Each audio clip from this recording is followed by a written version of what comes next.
Con su permiso, presidenta. Adelante.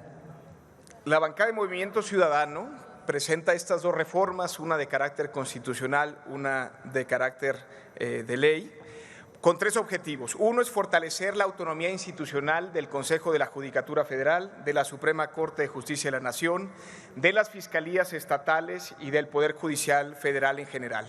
Segundo, queremos separar funciones para que cada quien se dedique a algo en específico y alcance un grado de profesionalización mayor. Y tercero, para proteger a las y los trabajadores del Poder Judicial de la Federación. Me explico. Un primer punto.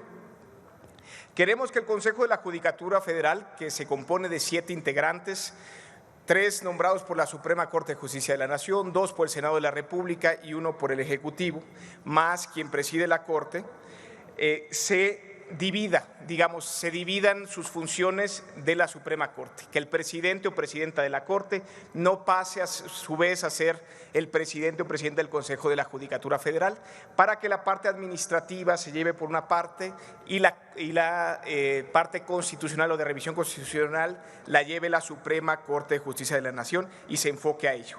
Ahora, ¿qué queremos? Que la presidencia sea rotativa, que entre los mismos integrantes decidan quién la preside. También queremos establecer que los integrantes, los 2 consejeros o consejeras que nombre el Senado de la República sean aprobados por 2/3 partes del Senado de la República. ¿Por qué? Porque se exige mayoría calificada en el caso de los integrantes que provienen de la Suprema Corte y no así del Senado de la República, y la mayoría calificada nos permite acuerdos constitucionales más de estados, digamos, porque son 2/3 partes quienes los aprueban.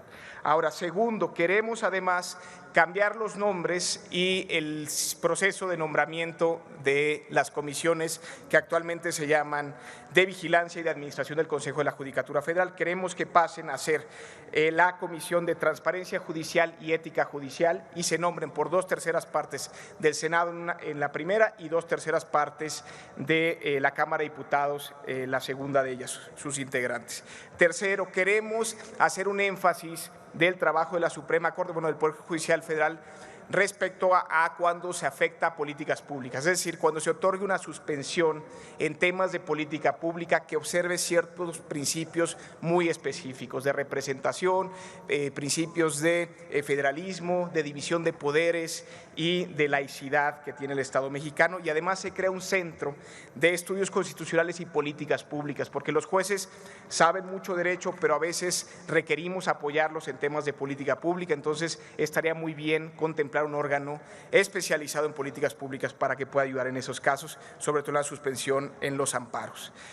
Cuarto, queremos la independencia de las fiscalías estatales, queremos que se especialicen mucho más o se enfoquen en la investigación, queremos homologar los plazos de los cargos de fiscalías estatales a 5 años con la posibilidad de ser reelectas.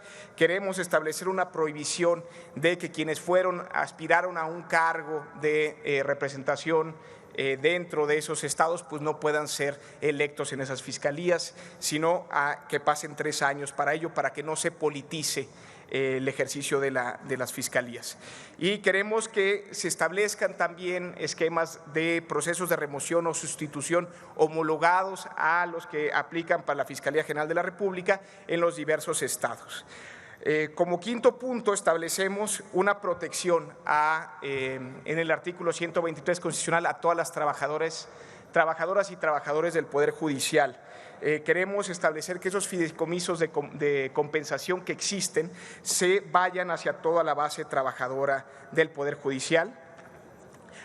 Mencionar además que también presentamos anteriormente una iniciativa de reforma constitucional para garantizar el 2% del presupuesto para el Poder Judicial, para garantizar su autonomía.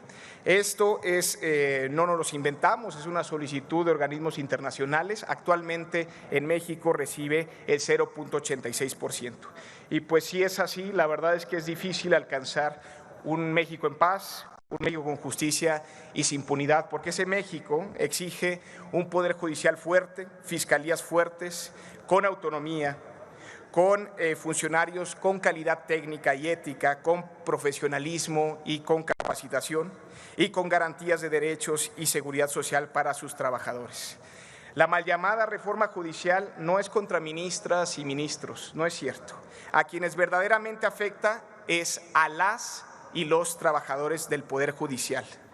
La austeridad no justifica afectar los derechos de las y los trabajadores del Poder Judicial, que se entregan día a día, que trabajan horas extras no pagadas, aunque afecte su salud mental, que leen y estudian sin buena luz, aunque eso dañe su vista, que trabajan horas en el escritorio, aunque afecte su salud física. La austeridad no debe afectar a todas y todas las personas que hacen un trabajo profesional, responsable y valiente. Concluya, diputado, por favor. Un abrazo a todas las trabajadoras y trabajadores del Poder Judicial de la Federación. Muchas gracias.